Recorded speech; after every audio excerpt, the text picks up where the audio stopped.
Hello hello ആ ജീപ്പി പോണ സാധനത്തിന് ശരിക്കുള്ള ശബ്ദം കൂടി കൊടുത്തിട്ടുണ്ടല്ല ഈ ഭൂഗോളോടത്ത് ഫുട്ബോൾ കെട്ടി കളിച്ചേനെ.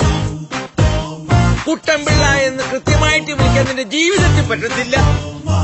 ഞാൻ പറഞ്ഞത് മലയാളം, ഞാൻ പറഞ്ഞത് മലയാളം. ഇതിങ്ങനെ തടിക്കുമ്പോ ചെയ്തു കൊടുക്കാൻ ഞാൻ പറഞ്ഞത് ജപ്പാമാക്കാൻ.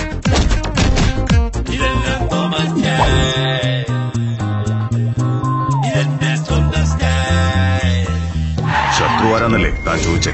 എന്നാ കേട്ടോ, ഞാൻ തന്നെയാണ് തന്റെ ശത്രു. ഞാൻ ശബ്ദം കൊണ്ട് ജീവിക്കുന്ന ഒരു പെൺകുട്ടിയാ. എന്നെ കല്യാണം കഴിക്കാൻ പോകുന്ന ആൾക്ക് നല്ലൊരു ശബ്ദം വേണമെന്നെങ്കിൽ എനിക്ക് ആഗ്രഹിച്ചൂടെ?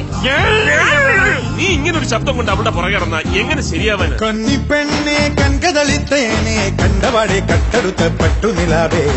തോമാച്ചേന് എന്താ ഒരു കുറവ്? പാറപ്പുറത്തിരുന്ന് ഓന്ത് എത്തി നോക്കുന്ന പോലത്തെ ഈ മൂക്കും ഒരു കുറവായിട്ട് എനിക്ക് തോന്നിയിട്ടേ ഇല്ല. എന്റെ എല്ലാ പ്രതീക്ഷകളും തകർത്തിട്ട് ക്ഷമ ചോദിക്കാൻ വന്നിരിക്കുന്നടാ നായെ. എന്റെ പൊന്നോ, ഞാൻ കലക്കി.